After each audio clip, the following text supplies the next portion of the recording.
అందరికీ నమస్కారము. యోగాలయ కార్యక్రమానికి స్వాగతం సుస్వాగతం. నేను మీ డాక్టర్ జేకే స్వప్న, యోగా థెరపిస్ట్ని.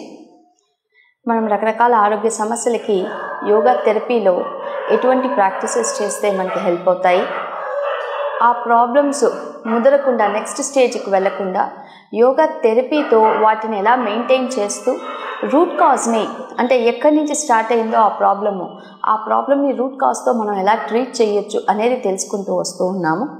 ఇందులో భాగంగా మనం రకరకాల సమస్యల్ని ఇప్పటిదాకా డిస్కస్ చేశాము. అందులో అనటామికల్ పర్స్పెక్టివ్, అంటే మెడికల్ పర్స్పెక్టివ్, వెస్ట్రన్ మెడిసిన్ పర్స్పెక్టివ్లో డిస్కస్ చేశాము.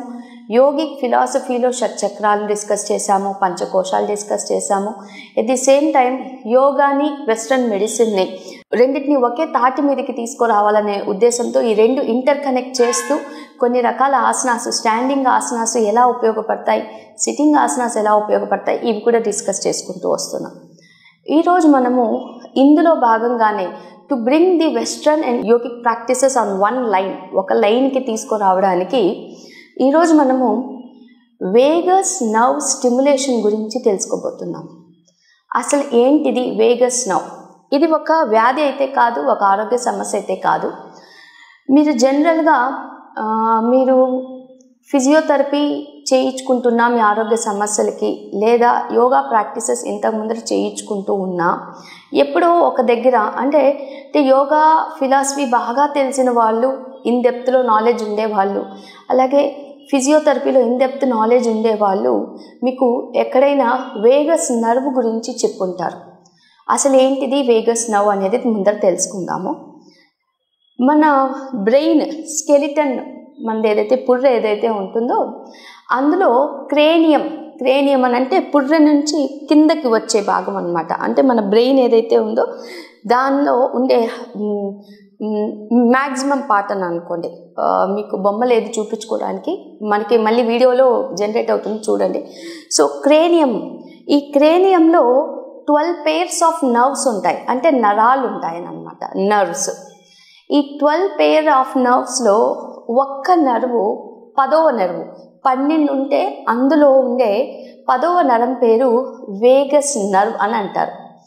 అసలు ఏంటి ఈ నర్వ్స్తో ఎందుకు మనం ఎందుకు డిస్కస్ చేసుకుంటున్నాం అంటే, మనం యోగా ఫిలాసఫీ ఎప్పుడు మాట్లాడినా కూడా మనం ఏమంటామంటే బ్రెత్ని రెగ్యులేట్ చేయండి, శ్వాసని, మీరు తీసుకునే శ్వాసని ఒక రిథమాటిక్లో తీసుకోండి. రిథమాటిక్ అని అంటే స్లో బ్రీతింగ్ తీసుకోండి, డీప్ బ్రీతింగ్ తీసుకోండి, exhalation should be longer than inhalation అని చెప్తూ ఉంటాం.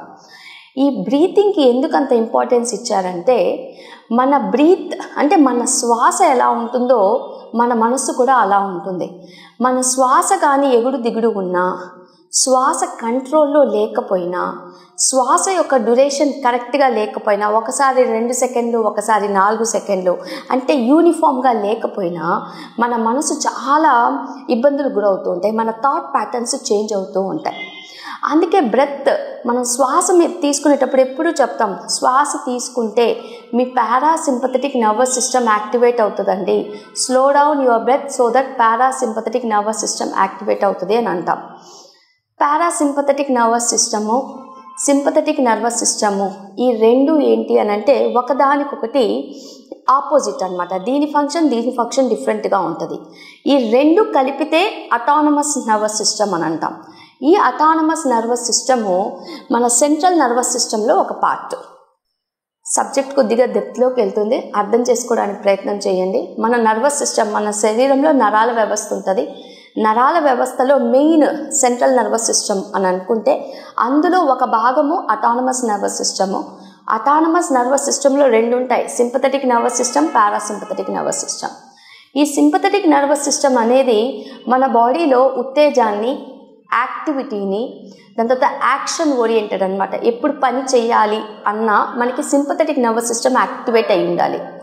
నిద్రపోవాలన్నా, రిలాక్స్ అవ్వాలి అన్నా, నెక్స్ట్ డేకి మన బాడీ రిపేర్ చేసుకోవాలి అన్నా పారాసింపథెటిక్ రెడీ అయి ఉండాలి. ఈ రెండు విరుద్ధంగా పనిచేసిన, ఈ రెండు కలిపితేనే అటానమస్, ఈ రెండు కలిపితేనే శరీరం బ్యాలెన్స్డ్గా ఉంటుంది. ఒకటి ఎక్కువైనా ఇంకోటి తక్కువైనా శరీరం బ్యాలెన్స్ తప్పుతుంది. ఇప్పుడు ఈ పారాసింపథెటిక్ నర్వస్ సిస్టమ్ కానీ సరిగ్గా లేదనుకోండి, ఇంబ్యాలెన్స్డ్గా ఉంది అని అనుకోండి, మన మానసిక సంతులన అనేది కరెక్ట్గా ఉండదు. We might be getting problems related to our nervous system. మనం ఆల్రెడీ ప్రీవియస్ ఎపిసోడ్స్లో నర్వస్ సిస్టమ్కి సంబంధించిన కొన్ని ప్రాబ్లమ్స్ని డిస్కస్ చేశాం.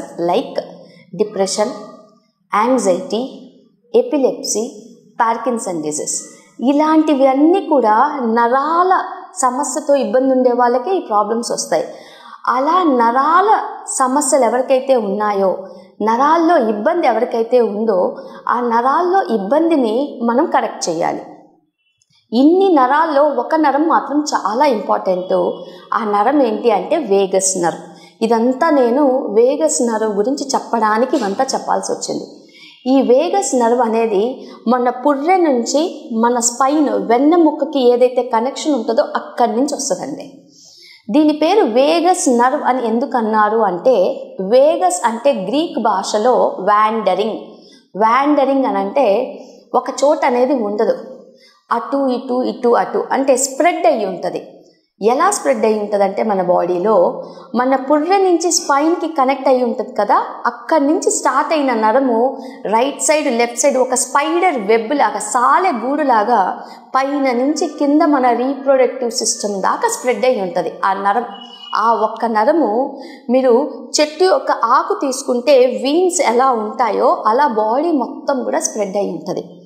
ఎక్కడి నుంచి స్టార్ట్ అయిందన్నాము? పుర్రె వెనక నుంచి స్టార్ట్ అయింది.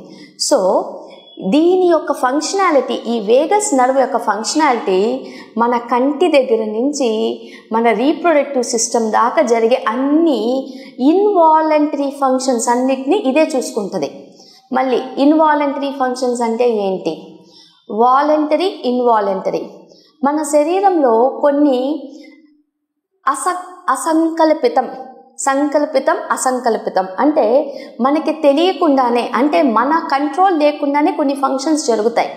ఫర్ ఎగ్జాంపుల్ జీర్ణ వ్యవస్థ, డైజెషన్కి మనం ఏం చెప్పము మన బాడీకి నువ్వు డైజెస్ట్ చేయమని చెప్పి. మనం అన్నం తినగానే, ఆహారం తీసుకోగానే అది ఆటోమేటిక్గా డైజెస్టివ్ ప్రాసెస్లోకి వెళ్ళిపోతుంది. యూరిన్ రావడం, టాయిలెట్కి వెళ్ళడం, ఇవన్నీ ఆటోమేటిక్గా మనం ఏం చెప్పట్లేదు, ఆటోమేటిక్గా జరుగుతూ ఉన్నాయి. రైట్? ఇన్వాలంటరీ అంటే అసంకల్పితంగానే. అదే మీరు చెయ్యి లిఫ్ట్ చేయాలి, లెగ్ అటు పెట్టాలి అంటే మీరు సిగ్నల్ ఇస్తేనే హ్యాండ్ లిఫ్ట్ చేయగలుగుతారు, క్యాచ్ చేయగలుగుతారు. సో డిఫరెన్స్ ఇది. మన heart beat and involuntary function. మన హార్ట్ బీట్ మనకు తెలియకుండా, అంటే మనం ఏం చెప్పట్లేదు, అది ఆటోమేటిక్గా కొట్టుకుంటూ ఉంటుంది. మన లంగ్స్ ఆపరేషను అంటే మన లంగ్స్ ఎలా శ్వాస తీసుకొని శ్వాస వదులుతున్నాయో, డయాఫ్రగమ్ మూమెంట్, లివర్ ఫంక్షనాలిటీ. సో ఈ వేగస్ నర్వ్ అనేది కనురెప్పల దగ్గర నుంచి, అంటే కంటిని క్లోజ్ చేసే మజిలు, హియరింగ్, టేస్టు, థ్రోట్ మాట్లాడేది, ఆ తర్వాత heart beat, lungs breathing, digestion, especially gut. ప్రతి శరీరంలో ప్రతి ఒక్కరికి గట్ అనేది ఒకటి ఉంటుంది. ఆ గట్ మెటబాలిజము ఇవన్నీ కూడా వేగస్ నర్వ్ కిందలో వస్తాయి. అంటే వేగస్ నర్వ్తో ఇవన్నీ రిలేటెడ్. పైనుండి ఇది ఒక చాలా పెద్ద నర్వ్ అనమాట. అన్నిటినీ ఇది క్యాచ్ చేసుకుంటూ వస్తుంది, కంట్రోల్ చేసుకుంటూ వస్తుంది. వీటిని ఇందాకే చెప్పాం, ఇన్వాలంటరీ అంటే మన ప్రమేయం లేకుండానే ఇవన్నీ ఫంక్షన్స్ జరుగుతూ ఉంటాయి. అలాంటప్పుడు ఈ వేగస్ నర్వులో ప్రాబ్లం ఉంటే, ఈ నరములో ఏదైనా ఇబ్బంది ఉంటే, ఈ నరం సరిగ్గా వర్క్ చేయకుండా ఉంటే కంటి దగ్గర నుంచి రీప్రొడక్టివ్ సిస్టమ్ దాకా కొన్ని ప్రాబ్లమ్స్ రావచ్చు. అందులో ఆల్రెడీ మనం చెప్పాం, ఎపిలెప్సీ, పార్కిన్సన్, దాని తర్వాత సీజర్స్, ఫిట్స్ రావడము, nervous system like anxiety, depression, ఇవన్నీ కూడా వేగస్ నర్వ్ వల్ల ప్రాబ్లమ్స్ వస్తాయి. ఈ వేగస్ నర్వ్ని మనము యూజువల్గా స్టిమ్యులేట్ చేయాలి అంటే యోగాలో కొన్ని ప్రాక్టీసెస్ ఉన్నాయి. యోగాలో కాకుండా మీరు వెస్ట్రన్ మెడిసిన్ కానీ తీసుకుంటే అందులో ఒక చిన్న డివైస్ ఉంటుందండి, వేగస్ నర్వ్ స్టిమ్యులేటర్ అని. ఇది యూజువలీ పెద్ద పెద్ద హాస్పిటల్స్లో ఉంటాయి. If the person is too much suffering, అంటే టూ మచ్ అంటే ఎక్కువ కలలు వస్తున్నాయి, యాంగ్జైటీ, డిప్రెషన్, నిద్రపోలేకపోతూ ఉన్నాడు, పార్కిన్సన్ డిసీజ్ మర్చిపోతూ ఉన్నాడు, ఎపిలెప్సీ ఇలాంటివి ఉండేటప్పుడు యాజ్ ఆఫ్ నౌ ఇప్పుడుండే కరెంట్ టెక్నాలజీ ప్రకారము ఆ వేగస్ నర్వ్ స్టిమ్యులేటర్తో వాళ్ళు ఒక్కొక్క సిట్టింగ్లో మన వేగస్ నర్వ్ స్టిమ్యులేట్ చేయడానికి ఒక చిన్న డివైస్ ఉంటుంది. అది కొంతమంది చంక కింద పెట్టడం, నోట్లో పెట్టడం ద్వారా వాటిని స్టిమ్యులేట్ చేస్తారు. అలా కాకుండా యోగాలో కొన్ని స్వతహాగా ఈ ప్రాక్టీసెస్ ఉన్నాయి. ఎందుకు స్వతహాగా అంటున్నాను అంటే మనం యోగాలో మెయిన్ కాంపోనెంటే ప్రాణాయామ. ఆసనాలు, ప్రాణాయామాలు మెయిన్ కాంపోనెంట్. సో బ్రీతింగ్ని కానీ నువ్వు కంట్రోల్ చేయగలిగితే మనం తీసుకునే శ్వాస నిశ్వాస లంగ్స్ రిలేటెడ్ కాబట్టి మన Vegas nerve lungs it is passing from our spinal cord. ఇక్కడి నుంచి ఆ బ్రెయిన్ స్టెమ్ నుంచి స్పైనల్ కార్డ్ నుంచి కంటి దగ్గర నుంచి ఇవన్నీ ట్రావెల్ చేస్తున్నాయి కాబట్టి బ్రీతింగ్ వల్ల ఈ నర్వ్ అనేది స్టిమ్యులేట్ జరుగుతుంది. సో దట్స్ వై మనం వేగస్ నర్వ్ స్టిమ్యులేషన్కి సంబంధించిన ఎక్సర్సైజెస్ కానీ చేయగలిగితే ఇప్పుడు నేను చెప్పిన మీ ప్రాబ్లమ్స్ బీపీ ఎక్కువ ఉన్నా తగ్గడానికి హెల్ప్ అవుతుంది, జీర్ణ సమస్యలు ఏమైనా ఉంటే తగ్గడానికి హెల్ప్ అవుతుంది, రీప్రొడక్టివ్ సిస్టంలో హార్మోన్ ఇంబ్యాలెన్స్ అంటే ఫర్టిలిటీ రిలేటెడ్ ప్రాబ్లమ్స్ ఉన్నా కూడా తగ్గుతాయి. చాలా వరకు చాలా సమస్యలు, మానసికమైన సమస్యలు కానీ ఎస్పెషలీ స్ట్రెస్ ఒత్తిడి, మనకొచ్చే అన్ని వ్యాధులు స్ట్రెస్ వల్లే వస్తాయి. ఆ ఒత్తిడి తగ్గడానికి వేగస్ నర్వ్ స్టిమ్యులేషన్ కానీ చేయగలిగితే మనకి డెఫినెట్లీ ఇవన్నీ తగ్గుతూ వస్తాయి. సంతానం ఒక వరం. సంతానం లేని దంపతులకు శుభవార్త. మహానగరాలకు దీటుగా ఇప్పుడు మన నెల్లూరులోని Gomathi Nagar PMR orchid building నందు నూతనంగా ప్రారంభించబడిన Maitri Fertinest advanced fertility centre సంతానం లేని దంపతులకు ఎంతో మందికి సంతానం కలిగించిన doctor Mithilasri Gunapati fellowship in reproductive medicine, అత్యాధునిక పరికరములతో IUI IVF advanced laparoscopic women care centre. సంప్రదించండి Maitri Fertinest advanced fertility centre, PMR orchid building, Gomathi Nagar, mini bypass road, Nellore. So ఇప్పుడు మనం వేగస్ నర్వ్ స్టిమ్యులేషన్కి యోగాలో ఏ ప్రాక్టీసెస్ ఉన్నాయో చూద్దాం. అందులో ముందుగా మనము బ్రీతింగ్ ప్రాక్టీసెస్ని గమనిద్దాము, ఏం చేస్తే బెటర్ ఉంటుంది అని. ఈరోజు నేను మీకు ఇప్పటిదాకా డిస్కస్ చేయని ఒక ప్రాణాయామ చెప్పబోతున్నాను, లేదా బ్రీతింగ్ ప్రాక్టీస్ అని అనుకోండి. దీన్ని యూజువలీ కాకి ప్రాణాయామ అని అంటారు, లేదా కాకి బ్రీతింగ్ అని కూడా అంటారు, అదర్వైజ్ స్ట్రా బ్రీతింగ్ అని కూడా అంటారు. ఇంతకు ముందర ఎపిసోడ్లో ఒకసారి స్ట్రా బ్రీతింగ్ వేరే మెథడ్లో చెప్పాను, ఇప్పుడు ఇంకో మెథడ్లో చెప్పబోతున్నాను, ఇది గమనించండి. సో ఫస్ట్ ఎక్స్ప్లెయిన్ చేస్తాను. మనము నెమ్మదిగా నాసిక ద్వారా అంటే ముక్కు రంధ్రాల ద్వారా శ్వాస తీసుకోవాలి. చాలా నెమ్మదిగా స్లో ప్రాసెస్, మీకు ఎంత కుదిరితే అంతవరకు. బ్రీతింగ్ తీసుకున్నాక మనము శ్వాస వదిలేటప్పుడు మన లిప్స్ని, మన పెదాలని మీరు ఒక స్ట్రా ఉంది అని అనుకొని, మీ నోట్లో లిప్స్ మధ్యలో స్ట్రా ఉంది అని అనుకొని 80% ఆఫ్ ది శ్వాసని ఎగ్జేల్ చేయాలి. ఫర్ ఎగ్జాంపుల్ మీరు 4 అంకెల దాకా శ్వాస తీసుకుంటే ఒక 3 అంకెల దాకా స్ట్రా ద్వారా శ్వాసను వదిలేసేయండి. 1, 2, 3 అంటే శ్వాసని 3 అంకెల దాకా వదిలేస్తారు. ఇంకా 20% ఆఫ్ ది శ్వాస మీరు అలానే ఉంటుంది. దాన్ని ఏం చేయాలంటే లిప్స్ క్లోజ్ చేసి ముక్కు ద్వారా శ్వాస వదలాలి. అర్థం చేసుకోండి. 4 అంకెల దాకా ముక్కుతో శ్వాస తీసుకుంటాము. 3 అంకెల దాకా శ్వాసను వదిలేటప్పుడు మన నోటిని చిన్న స్ట్రా ఉంది అని అనుకొని నోటి ద్వారా వదులుతాము. 20% ఆఫ్ ది ఎగ్జలేషను అగైన్ మనము ముక్కు ద్వారా చేయబోతూ ఉన్నాం. సో ఇక్కడ మనము యాక్టివ్గా నాస్ట్రిల్స్ని యూజ్ చేస్తున్నాము, లిప్స్ని కూడా యూజ్ చేస్తూ ఉన్నాము. ఇంతకు ముందర మనం కాకి ప్రాణాయామ డిస్కస్ చేసేటప్పుడు ఇన్హలేషన్ నాస్ట్రిల్ ద్వారా, ఎగ్జలేషన్ నోటి ద్వారా మాత్రమే చేసాం. ఇప్పుడు ఎగ్జలేషన్ మనం ముక్కు ద్వారా కూడా చేస్తున్నాం. ఎందుకు ఈ స్ట్రాటజీని చేంజ్ చేశాము అంటే మనం ఇందాక చెప్పిన వేగస్ నర్వు ఆక్యుపిటల్ లోబ్స్ అని అంటే మన సెన్సరీలో మనం కళ్ళతో చూసేది ఆడిటరీ నర్వ్స్ ఇవన్నీ వెనక కనెక్ట్ అయి ఉంటాయి ఆ వేగస్ నర్వ్కి. సో అందువలన వీటన్నిటిని ఇన్వాల్వ్ చేసి మనం చేస్తున్నాం. ఇప్పుడు ఇది మనము ఒక 4 సైకిల్స్ చేద్దామండి. ఇంకొకటి, ఇది మనం ఒక రౌండ్ చేశాక 3 breath in breath outs normal అంటే సాధారణ శ్వాస తీసుకోవాలి. మళ్ళీ సెకండ్ రౌండ్ చేయాలి, మళ్ళీ 3 breath in breath outs normal మళ్ళీ చేయాలి. సో ఇది ప్రాసెస్. ఒకసారి మనం చేద్దాము, చూడండి.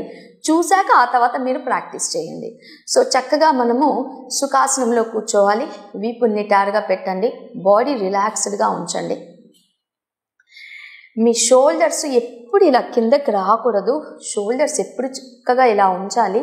మీ చెస్ట్ బ్రాడ్ ఓపెన్ అయ్యి ఉండాలి. రైట్. ఇప్పుడు నేను ముక్కు ద్వారా శ్వాస తీసుకుంటాను. చాలా నెమ్మదిగా శ్వాస తీసుకునేటప్పుడు ఎక్కడా కూడా కళ్ళు టైట్ చేయడం కానీ, ముక్కుని టైట్ చేయడం కానీ, చీక్స్ని టైట్ చేయడం కానీ చేయొద్దండి. చాలా స్లోగా శ్వాస తీసుకోండి. నేను 4 అంకెలు, నేను శ్వాస తీసుకునేటప్పుడు అంకెలు కౌంట్ చేయలేను. So I will use my fingers to show you. ఇప్పుడు నోటి ద్వారా శ్వాస వదులుతున్నాను, as if I am using a straw.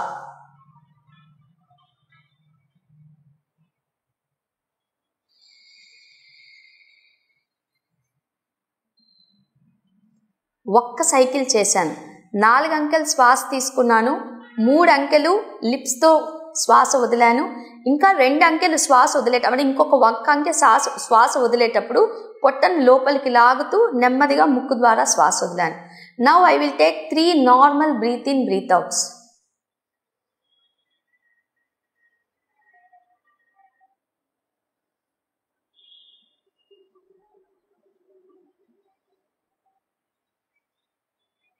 ఇప్పుడు నేను సెకండ్ రౌండ్ చేయబోతున్నాను.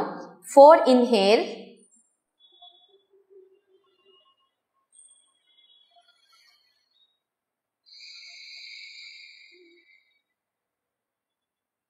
again 3 normal breathe in breathe outs.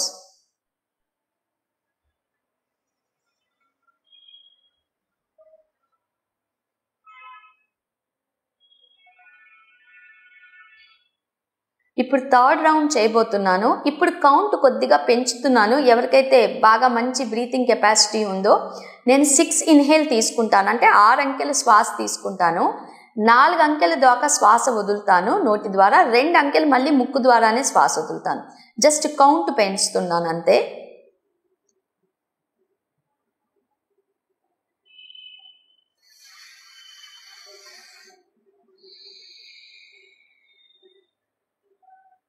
Again 3 rounds normal breathing.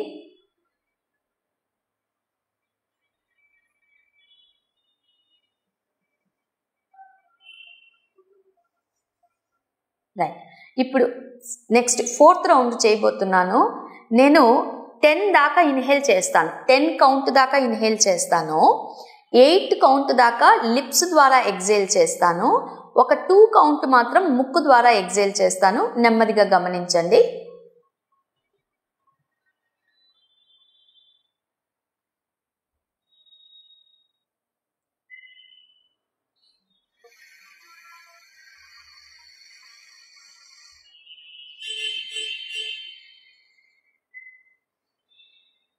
Now 3 rounds of normal breathing.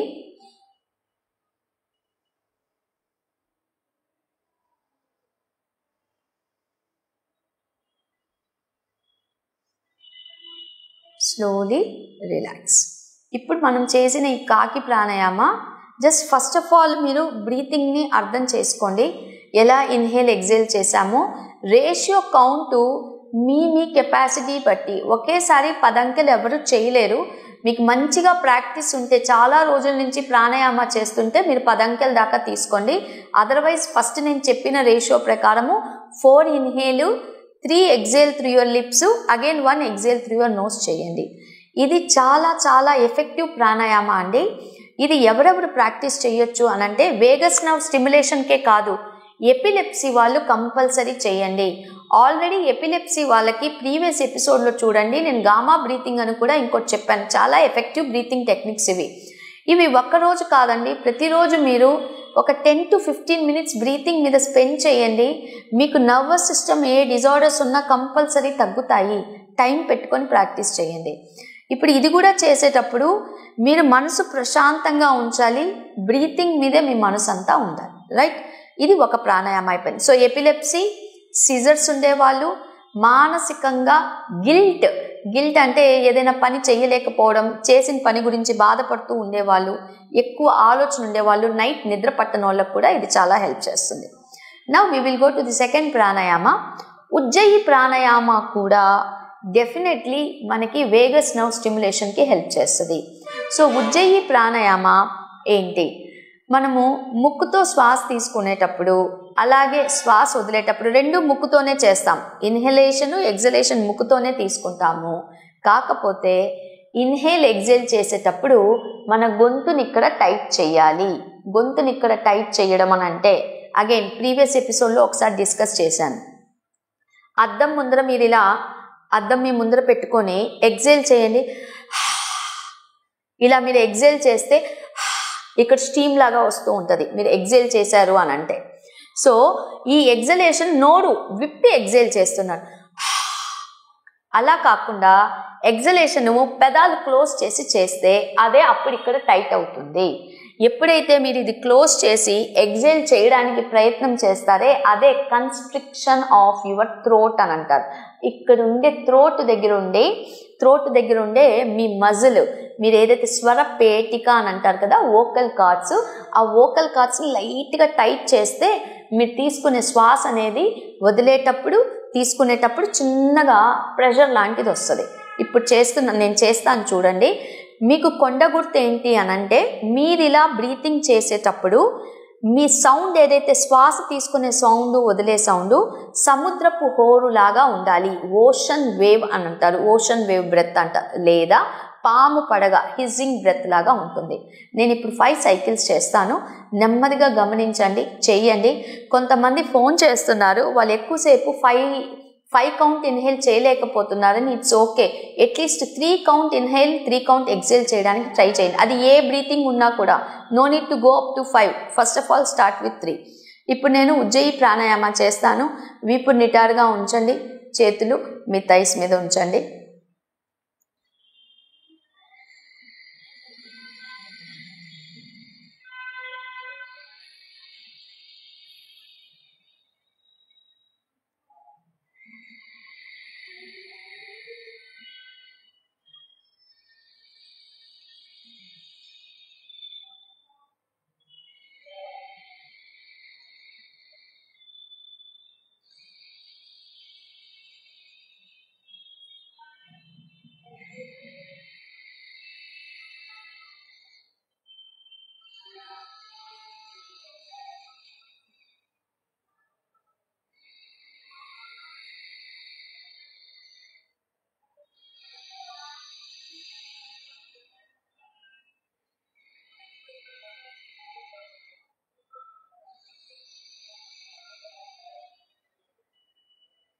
Gently relax.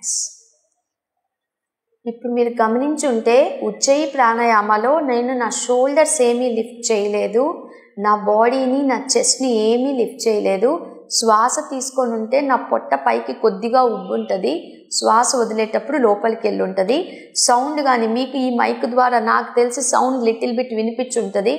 Breathing ఆ సౌండే రావాలి, ఎక్కువ దూరం దాకా కాదు, మీ చెవికి మీరు చేసే సౌండ్ వినిపిస్తూ ఉండాలి. సో ఈరోజు మనము వేగస్ నర్వ్ స్టిమ్యులేషన్కి నరాల వ్యవస్థ స్ట్రాంగ్గా ఉండడానికి, నర్వస్ సిస్టమ్ డిజార్డర్స్ రాకుండా ఉండడానికి, స్ట్రెస్ లేకుండా ఉండడానికి కొన్ని రకాల ఎక్సర్సైజెస్లో బ్రీతింగ్ నేర్చుకున్నాము. ఇంకొన్ని మనము రేపటి ఎపిసోడ్తో చూద్దాము. అప్పటిదాకా సెలవు తీసుకుంటూ నేను మీ డాక్టర్ జేకే స్వప్న, యోగా థెరపిస్ట్ని. Thank you. Vishwasai JEE topper programme NIT లేదా ఐఐటిలో సీట్ సాధించడమే మీ లక్ష్యమైతే ఆ లక్ష్యాన్ని మీకు మరింత చేరువ చేస్తుంది Viswasai JEE stars elite batch. The salient feature కేవలం 36 మంది విద్యార్థులు కలిగిన లిమిటెడ్ బ్యాచ్. మా అనుభవజ్ఞులైన ఉపాధ్యాయ బృందం, విశ్వసాయి యూనిక్ స్టడీ మెటీరియల్ మరియు మ్యాథ్స్, ఫిజిక్స్, కెమిస్ట్రీలలో 10,000కు పైగా ప్రాక్టీస్ ప్రాబ్లమ్స్ తో step by step salvation, quick problem solving, revision booklet. 2025-26 సంవత్సరానికి గాను విశ్వసాయి వారి జేఈఈ స్టార్స్ ఇలైట్ బ్యాచ్ లో చేరండి. విశ్వసాయి అంటేనే తల్లిదండ్రుల నమ్మకం, విద్యార్థుల విజయం. Viswasai educational society, Nellore, Tirupati.